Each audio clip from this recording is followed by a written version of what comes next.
Chapter 6, 141. Dream Battle. Sunny and the diabolical steed of the fallen Shadow Lord battled across an endless tapestry of nightmares. Both were possessed by an insatiable desire to destroy the other, burning with bloodlust, fury, and relentless killing intent. Their blood flowed across 100 harrowing dreams, dissolving into the crimson rivers that had been spilled in the Kingdom of Hope across the centuries. As the weaker of the two, it was Sunny who bled most of the time.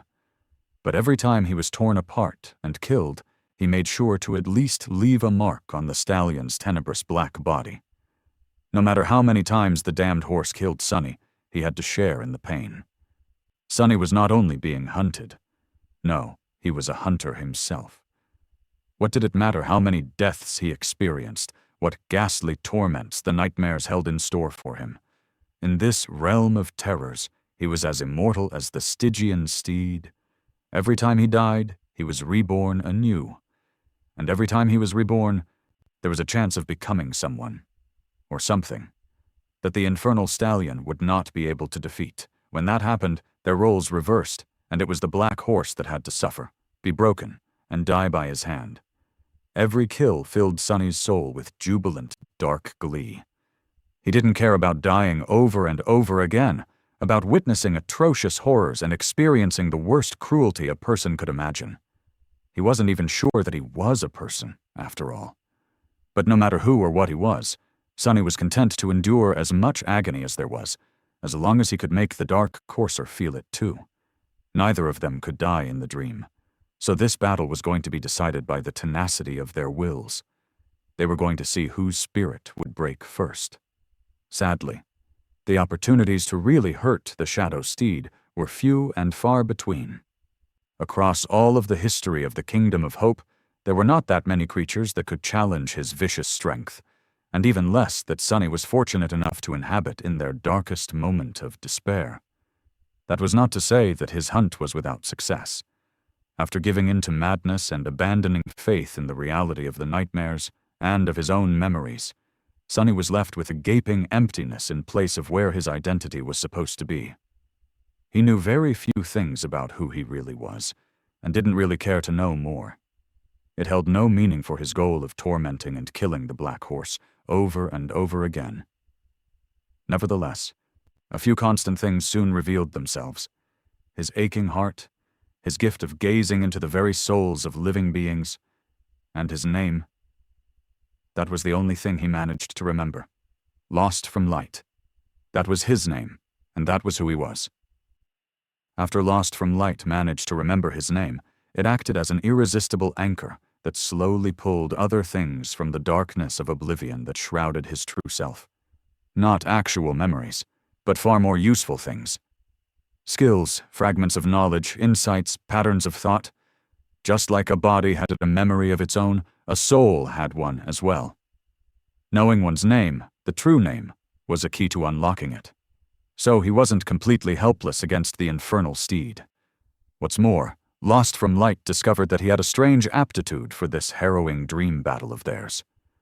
Waking up in a new body after each death, be it a man or a woman, a child or an elder, a human or a beast, a mundane creature, or an awakened one that possessed unique and unexplainable powers, would have been utterly confusing and debilitating for any warrior.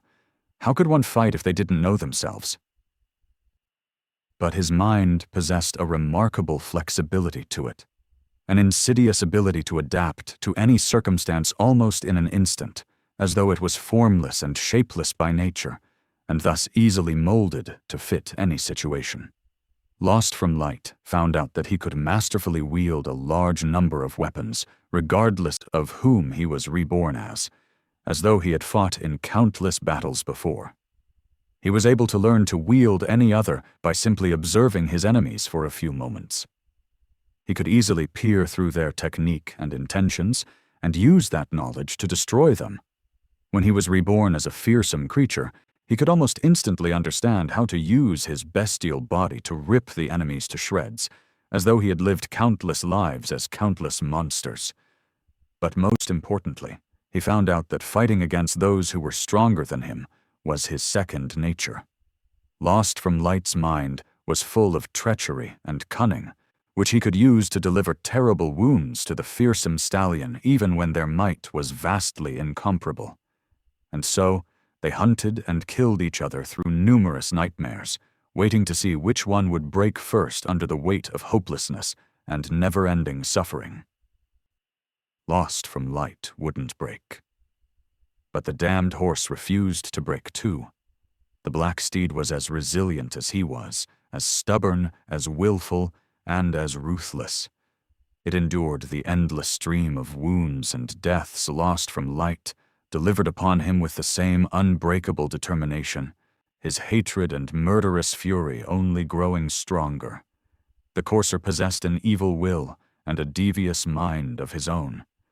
He was ready to suffer terrible torment for eternity too, as long as it meant destroying his enemy over and over again.